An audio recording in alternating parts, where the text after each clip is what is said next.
Hello मित्रमैत्रिणींनो, स्वागत आहे माझ्या चॅनलवर। मी आज भरली भेंडी बनवणार आहे। हे बघा, 1 पाव भेंडी आहे आणि त्याला स्वच्छ धुवून पुसून घ्यायचं आहे आणि पुसल्यानंतर दोन्ही साइडचा आपण काढून घ्यायचा आहे आणि अशी मध्ये अशी चीर देऊन यामध्ये आपल्याला मसाला भरता येते। अशा प्रकारे चिरून घ्यायचा आहे। आता आपण मसाला भाजू। कढई ठेवलेली आहे तापाला। आपण शेंगदाणे भाजू। थोडे खूप भाजू नाही द्यायचं आहे, थोडे लालसर छान असं थोडं डाग पडेपर्यंत भाजून घ्यायचं। हे बघा, थोडे डाग पडले। आता यामध्ये आपण पांढरे तीळ ॲड करू 2 चम्मच आणि हे पण यामध्येच असं भाजून घ्यायचं आहे। गॅस फास्ट नाही ठेवायचा आहे। खोबरे किस आहे ते पण यामध्ये भाजून घ्यायचं आहे, थोडंसं लाईटली, खूप जास्त नाही भाजायचं। झाला, आता गॅस बंद करून देते आणि याला छान असं गरम याच्यावर थोडं असं होऊ द्यायचं आहे। आता हे थंडगार झाल्यानंतर मिक्सरमधून काढून घ्यायचं आहे। हे बघा, मी असं छान जाडसरच काढून घेतलं आहे मिक्सरमधून। खूप बारीक नाही काढायचं आहे। आता आपण याला काढून घेऊ। यामध्ये आता आपण मसाला टाकू। बघा, लाल तिखट आहे आवडीनुसार, हळद थोडी, गरम मसाला आहे एव्हरेस्टचा, तुम्ही कोणताही घेऊ शकता जे असेल ते। मॅगी मसाला थोडा ॲड करायचा, छान टेस्टी वाटते। आणि आता चवीनुसार मीठ। आणि यामध्ये तुम्ही 2 लसणाच्या पाकळ्या पण ॲड करू शकता, छान टेस्टी वाटते। आता याला असं मिक्स करून घ्यायचं आहे। हे बघा, असं मिक्स करून मध्ये आपण चीर पाडली आहे ना, हे बघा अशी कोवळी कोवळी आहे आपली भेंडी। यामध्ये असं हा मसाला भरून घ्यायचा आहे। असं छान असं भरपूर भरून घ्यायचं आहे, टम्म असं फुगली पाहिजे।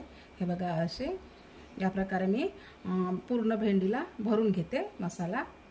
हे बघा, अशा प्रकारे मी पूर्ण भेंडीमध्ये मसाला भरलेला आहे। असं टम्म भरून घ्यायचा आहे, छान छान टेस्टी वाटते। आणि तीळ, खोबरं आणि शेंगदाणे याचा फ्लेवर खूप सुंदर वास येत आहे। आता मी कढई ठेवली आहे तापाला, त्यामध्ये 2 चम्मच तेल ॲड केलं आणि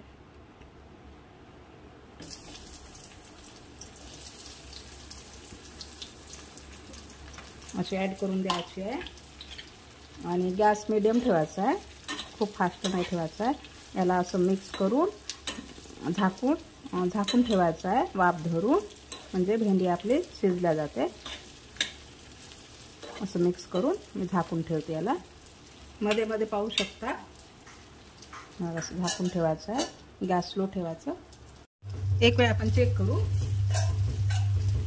हे बघा, थोडी आता अशी नरम पडून राहिली भेंडी, त्याला छान शिजू द्यायचं आहे। आणि थोडा मसाला उरला भेंडीमधला, आपण ते नंतर ॲड करू।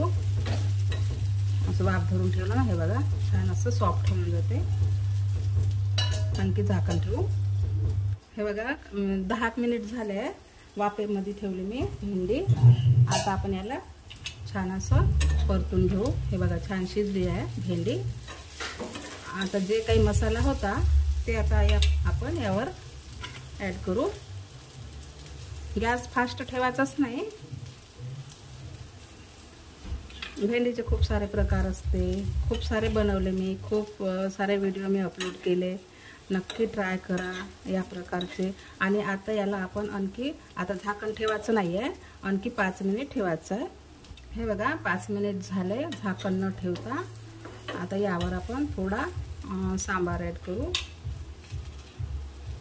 झाले आपली भेंडी, मसाला भेंडी तयार। आणि ट्राय नक्की करा, खूप छान वाटते पोळीसोबत, गरमागरम भाकरीसोबत खूप छान वाटते। आणि तुम्ही मुलांना टिफिनवर सुद्धा देऊ शकता। छान अशी मोकळी भाजी। कशी वाटली कमेंटमध्ये नक्की सांगा। आणि चॅनलला लाईक, शेअर, सबस्क्राईब नक्की करा। आणि नवीन असाल तर चॅनलला सबस्क्राईब नक्की करा प्लीज। आणि मला सपोर्ट करा। मी छान अशाच नवनवीन रेसिपी तुम्हाला दाखवत जाईल। हे बघा झाला। आता गॅस बंद करू। झाले आपली भरली भेंडी तयार।